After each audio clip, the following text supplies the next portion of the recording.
ഇന്നലെ ഉറങ്ങാൻ കിടന്നപ്പോഴേ ഗ്രേസ് എന്നോട് പറഞ്ഞിട്ടുണ്ടായിരുന്നു എനിക്ക് സ്കൂളിലേക്ക് ഇഡ്ഡലി മതി ലഞ്ചിന്. അപ്പം ഞാൻ ദേ എണീറ്റ് ഇഡ്ഡലിയൊക്കെ റെഡിയാക്കിയിട്ടുണ്ട്. പിന്നെ കുറച്ച് പാത്രങ്ങൾ കഴുകാനുണ്ടായിരുന്നു കേട്ടോ. ഇന്നലെ നമ്മളങ്ങനെ ചെയ്യാൻ പാടില്ല, ശരിക്കും തലേദിവസം പാത്രം എടുത്ത് വെക്കാൻ പാടില്ല. പക്ഷെ ചില ദിവസങ്ങളിലൊക്കെ അങ്ങനെ സംഭവിക്കും. അപ്പം അങ്ങനെ ഇന്നലത്തെ കുറച്ച് പാത്രങ്ങൾ ഉണ്ടായിരുന്നത് ഞാൻ വേഗം കഴുകി തീർക്കുകയാണ്. ശരിക്കും പറഞ്ഞാൽ ഫുൾ ക്ലീൻ ആയിട്ട് കിടന്നുറങ്ങുമ്പോൾ ഭയങ്കര സന്തോഷമാണ്. അതായത് നമ്മൾ ഫുൾ അടുക്കളയൊക്കെ ക്ലീൻ ചെയ്ത് പിറ്റേ ദിവസം രാവിലെ എണീറ്റ് അടുക്കളയിൽ വരുമ്പോൾ ഭയങ്കര ഒരു സന്തോഷമായിരിക്കും.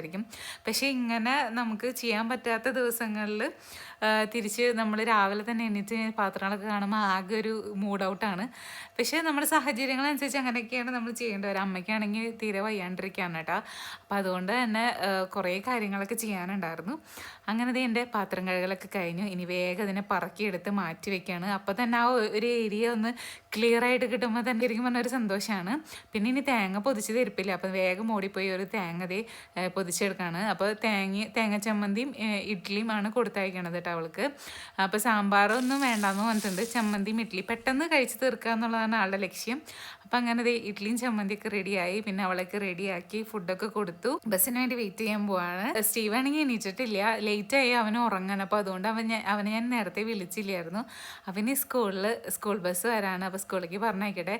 ഇനി നെക്സ്റ്റ് സ്റ്റീവിന് വിടാനുള്ള കാര്യങ്ങളാണ് കേട്ടോ ചെയ്യേണ്ടത്. അവന് ഇഡ്ഡലിയും ചമ്മന്തി ഒന്നും ലഞ്ചിന് കൊടുത്തയക്കാൻ പറ്റില്ല, അവന് എന്തായാലും ചോറ് വേണം.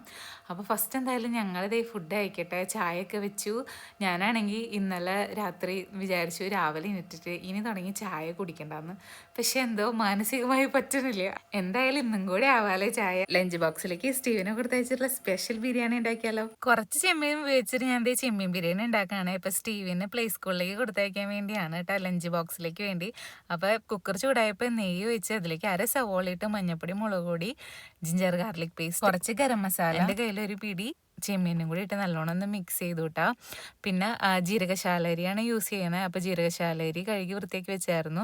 അപ്പോൾ ഒരു ഗ്ലാസ് അരിക്ക് 1.5 ഗ്ലാസ് എന്നുള്ള രീതിയിൽ വെള്ളം ഒഴിച്ച് ഉപ്പും പട്ട, ഗ്രാമ്പു, ഏലക്കായും കൂടി ഒക്കെ ഇട്ട് ഇത് നല്ലോണം മിക്സ് ചെയ്ത് നമ്മുടെ ബിരിയാണി റൈസ് റെഡി ആയിട്ടുണ്ട്.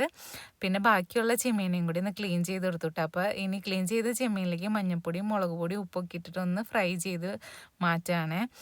പിന്നെ ഇതേ കുക്കർ തുറക്കാം. അപ്പം നല്ലോണം ഒന്ന് മിക്സ് ചെയ്ത് ഞാൻ അതിലേക്ക് ബാക്കിയുള്ള അര സവോളയും കൂടിയും ഞാൻ ഫ്രൈ ചെയ്ത് ഇട്ടു. പിന്നെ മല്ലിയിലയും പുതിനയിലയും കൂടി ഇട്ട് കുറച്ച് നെയ്യും കൂടി വെച്ച് നല്ലോണം ഒന്ന് മിക്സ് ചെയ്തു കേട്ടോ. അപ്പം അങ്ങനെ നമ്മുടെ റൈസ് റെഡി ആയിട്ടുണ്ട്. പിന്നെ സ്റ്റീവിനുള്ള കുറച്ച് ചെമ്മീൻ ഫ്രൈ ചെയ്ത് മാറ്റി വെച്ചിട്ട് ബാക്കിയുള്ള ചെമ്മീനെയും കൂടി ഞാൻ റൈസിലിട്ട് മിക്സ് ചെയ്തു. അപ്പോൾ അവൻ്റെ ലഞ്ച് ബോക്സിലേക്കുള്ള കാര്യങ്ങളൊക്കെ റെഡി ആയിട്ടുണ്ട്. സിമ്പിളാണ് ബിരിയാണി, ഞാൻ എൻ്റെതായ രീതിയിൽ ഉണ്ടാക്കിയതാണ് കേട്ടോ. അപ്പോൾ എന്തായാലും അടിപൊളിയായിട്ട് വരും. നമുക്ക് എളുപ്പത്തിൽ ഉണ്ടാക്കാൻ പറ്റുന്നൊരു സ്റ്റൈലാണിത്. അങ്ങനെ സ്റ്റീവനൊക്കെ കുളിപ്പിച്ച് ഡ്രസ്സൊക്കെ മാറ്റി പിന്നെ ഞങ്ങൾ രണ്ടുപേരും കൂടിയൊക്കെ ഒന്ന് ക്ലീൻ ചെയ്ത് ഇടാണ്. അവൻ്റെ ടോയ്സൊക്കെ അവൻ പറക്കി വെച്ചു. അങ്ങനെ അവരുള്ള സമയത്ത് നമുക്ക് ഹോളിലുള്ള കാര്യങ്ങൾ നമ്മുടെ ആ വീടിന് പറ്റുന്ന രീതിയിലൊക്കെ ഒന്ന് ക്ലീൻ ചെയ്ത് ഇടാണ്. അപ്പോൾ പോണേക്കാൾ മുമ്പ് ഞാൻ കഴിക്കുന്ന ആ സെയിം തന്നെ ഫുഡാണ് കേട്ടോ കൊടുക്കുന്നത്. അപ്പോൾ അവൻ കളിച്ച് ചിരിച്ച് അങ്ങനെ കഴിക്കുകയാണ്. അപ്പോൾ സന്നിധാനൊക്കെ ഞാൻ വാരി കൊടുത്തു. ഒരു സന്തോഷം, അങ്ങനെ വർത്താനൊക്കെ പറഞ്ഞ് അവൻ ഫുഡ് കഴിച്ചു. ഇനി അവൻ എന്നെ സന്നിധാനം ഇപ്പോൾ കൊണ്ടാക്കൂട്ടാ. ഇങ്ങനെ സിമ്പിൾ കുക്കിംഗ് ഒക്കെ ചെയ്ത് പിള്ളേരെ പറഞ്ഞു വയ്ക്കാൻ താല്പര്യമുള്ള ആൾക്കാർക്കൊക്കെ ഈ വീഡിയോ ഷെയർ ചെയ്ത് കൊടുത്തോളൂ കേട്ടോ. അപ്പോൾ ഇനി ഇത് സ്റ്റീവ് വട്ടം പോട്ടെ. അപ്പോൾ ഇനി ബാക്കി പണികളൊക്കെ ഞാൻ ചെയ്യട്ടെ കേട്ടോ. ബാക്കി വിശേഷം അടുത്ത വീഡിയോ കാണാം. Bye bye.